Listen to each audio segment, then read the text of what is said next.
The Galactic Coalition had seen many species join its ranks over the centuries, but none quite like humanity.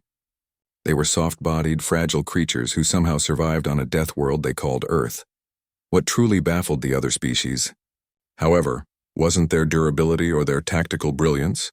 It was their inexplicable need to care for things that weren't their own. Sergeant Mira Lane had been assigned to the forward operating base on Keshra 4 for 6 months when she first encountered the Cubs. The Keshran people were a formidable warrior race, 8 feet tall, covered in dense fur and scale-like armor, with eyes that could see in complete darkness and claws that could tear through reinforced steel. Their young, however, were vulnerable during their first 2 years, unable to regulate their body temperature or hunt for themselves. The war had orphaned 17 cubs. The Keshran adults, bound by their cultural protocols, had designated a nursery section in the barracks, but their approach to child rearing was clinical, efficient. Feed them, train them, forge them into warriors. Emotion was considered a weakness that dulled the blade. Mira couldn't watch it anymore. She started small, bringing extra rations, the soft ones that didn't require their still-developing teeth to work so hard. She'd sit with them during her off hours, telling them stories about Earth, about oceans and forests and creatures that didn't exist to fight. The other human soldiers called her crazy. The Keshran officers were confused, but the cubs responded. Tor was the eldest, nearly 2 years old, his scales just beginning to harden along his spine. He'd been the most withdrawn, having watched his parents fall in battle. But when Mira sang, those strange human lullabies that made no tactical sense, he would press close to her side, his massive head resting against her shoulder.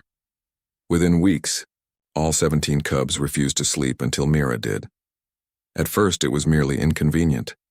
Mira would try to return to her quarters and the cubs would follow, their claws clicking on the metal floors, their mournful chirps echoing through the corridors. The Keshran handlers were baffled. Cubs didn't bond like this. Cubs didn't need like this. Commander Jask, a grizzled Keshran veteran with scars across his snout, confronted her one evening. "Sergeant Lane, you are disrupting protocol. The cubs must learn independence." Mira stood her ground, all 5 feet 4 inches of her facing down the towering warrior. "With respect, Commander, they're children. They've lost everything. They don't need protocol, they need to know someone gives a damn whether they wake up tomorrow." Jask's eyes narrowed. In his culture, such sentiment was pointless. But he'd also seen Mira in combat. She'd pulled 3 Keshran soldiers from a collapsing bunker under heavy fire, her tiny human frame somehow finding strength that defied logic. He granted her at latitude. The situation escalated 3 months later. A battalion of Keshran reinforcements arrived, battle-hardened soldiers who worked in rotating shifts. The barracks never truly slept. Lights blazed at all hours, weapons were maintained. Drills conducted in the dead of night according to the 16-hour Keshran circadian rhythm. But Mira operated on a human 24-hour cycle. And she was exhausted. One night she collapsed during her shift. Nothing serious, just the accumulated weight of 6 months at war with insufficient rest. The medical bay cleared her after a few hours, prescribed mandatory sleep, and sent her back to her quarters. She never made it to her bunk. Tor found her first, swaying on her feet in the corridor. He made a sound, low, rumbling, distressed. Within minutes, all 17 cubs had surrounded her, pressing against her legs, propping her up, guiding her to their nursery. They made her a nest. Cushions, blankets, even pieces of their own bedding piled in the center of the room. They nudged her into it with surprising gentleness, and Tor lay across the entrance, his rapidly growing body forming a barrier. The message was clear: she rests now. We guard, but the lights were still blazing. The barracks hummed with activity just beyond the walls. The cubs shifted restlessly, unable to settle in the harsh brightness. Tor stood, walked to the door panel, and slammed his paw against it until a Keshran soldier arrived. What happened next became legend. The young cub, barely 2 years old, not yet trained in formal communication, looked up at the 7-foot soldier and growled. Not a threat, but a demand. He pointed at Mira with one claw, then at the lights overhead, then made a gesture that every species understood. "Dim them." The soldier blinked. "Cubs don't give orders." Tor's eyes flashed. 16 other cubs appeared behind him, forming a wall. Their message was unmistakable. The soldier wisely called Commander Jask. The commander arrived to find his entire nursery section in rebellion.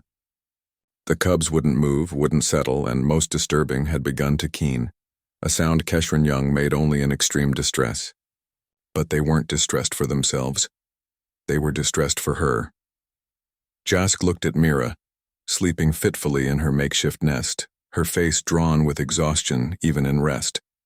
He looked at Tor, standing guard with a determination that belonged to soldiers 3 times his age.